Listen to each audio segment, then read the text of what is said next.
Hey guys, welcome back to the show. Today is March 16th, 2021, and the news is brought to you by Negative Supply, a company committed to revolutionizing the way you scan film. Spend more time making photographs and less time scanning by using Negative Supply tools. Their Film Carrier Mark 1, Film Carrier 120, and other tools are now shipping next day from their California headquarters. So, first of all, sorry, I left my camera on and ran out of battery, even though it does run for like 6 hours. I managed to run out of battery, so we're in my other studio.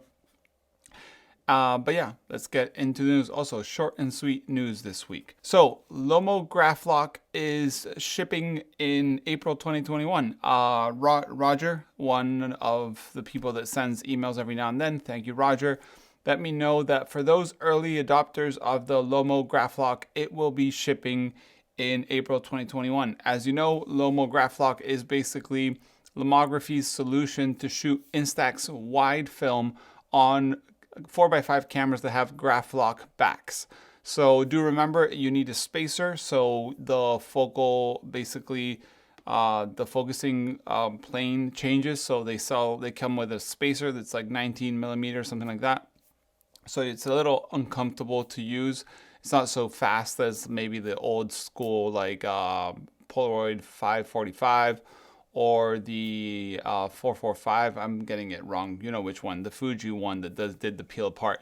But you can shoot instant film on a 4x5. Of course, remember it shoots Instax wide, which is fairly smaller than the peel apart, but it's better than nothing. So yeah, basically that will be shipping very soon to those early adopters. Then we have FilmLab version, desktop version 2.2. This is coming from Abe Fettig from Develop and Fix, and supposedly it's been in collaboration with Negative Supply, and they were supposedly having issues. Negative Supply made FilmLab aware that some customers were having issues with light fall off. Either the light sources were not optimal or the lenses were vignetting, and they've created this version 2.2. So there's fall off correction. How does this work? You take a picture of your light source without film, and that is basically what the program will use to analyze the light fall off or vignetting and correct that. And then when you have been scanning or digitizing with your digital camera and you open that, you can probably pick that you're using that setup and it will correct that. He's got a bunch of examples with those sliders that I love on websites that you have one image and you slide to another, and it's pretty cool. And also they has now working with linear DNGs, which I wish I knew what they meant, but I think they are the files that come out of UScan and Silverfast, if I'm not wrong. And also it has desktop integration, which means, at least on a Mac, you right click and you can say like open on FilmLab and it will immediately convert your pictures. Pretty cool. I'll leave the link below. Do remember, I think he's got like a little bit of a beta time that you can do it for like either an amount of pictures or you can do it for an amount of time. But then you can either purchase this as a subscription model or a one-off buy. I think it's like $100 something. I'm not 100% sure on that one. Then Leica, we have news from them. And these are kind of interesting.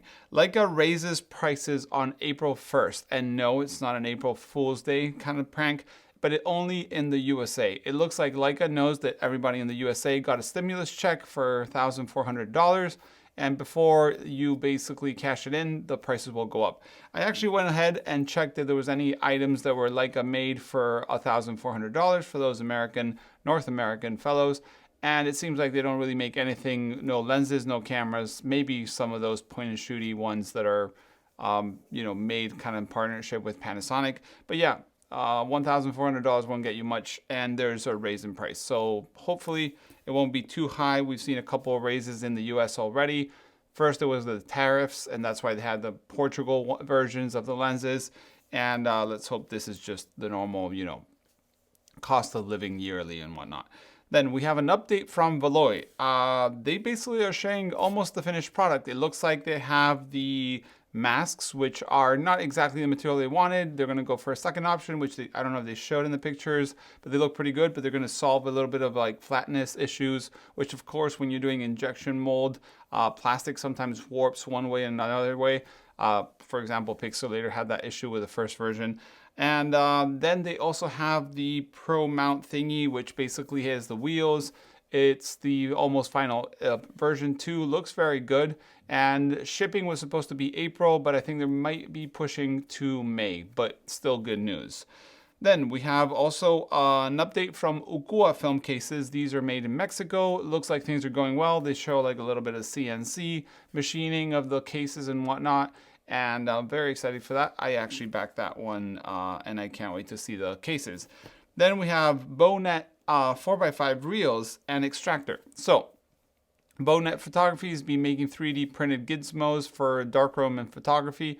And one of the very popular items that he started with was a 4x5 reel that worked on Patterson tanks and other similar tanks. I think Patterson only, but I might be wrong there. And their 4x5 reel now permits to like flow of chemistry behind the film. That usually happens if your film is very stuck to something. The anti-halation layer won't get cleared off all the way. Maybe there's been issues. I am not a user of that reel. And also he's made an extractor, so it's not so hard to pick your film. This basically comes from under and lifts the piece of film so you can pull it out, put it to dry, which is pretty nice. Then Addox has finally released their Polywarmtone Emulsion, but not as a paper. I think I said this last week. I'm not sure. Sometimes I mix up news. They are basically selling Polywarmtone as liquid emulsion. Lena Besonova, fellow photographer, YouTuber, and also part of the team Addox right now, has done a couple of videos where she's, I think, on TikTok and stuff, just for the sake of that. And she's basically like using those totem bags, and she's putting like the liquid emulsion, and they're using as if it was like a paper.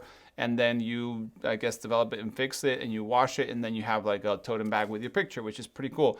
Liquid emulsion can be basically used to almost anything. You can put it on wood, you can put it on tiles, you can put it on walls, you can put it on anything you kind of feel like putting. It's like basically the emulsion of the paper, but in a liquid, so you don't have to use that paper.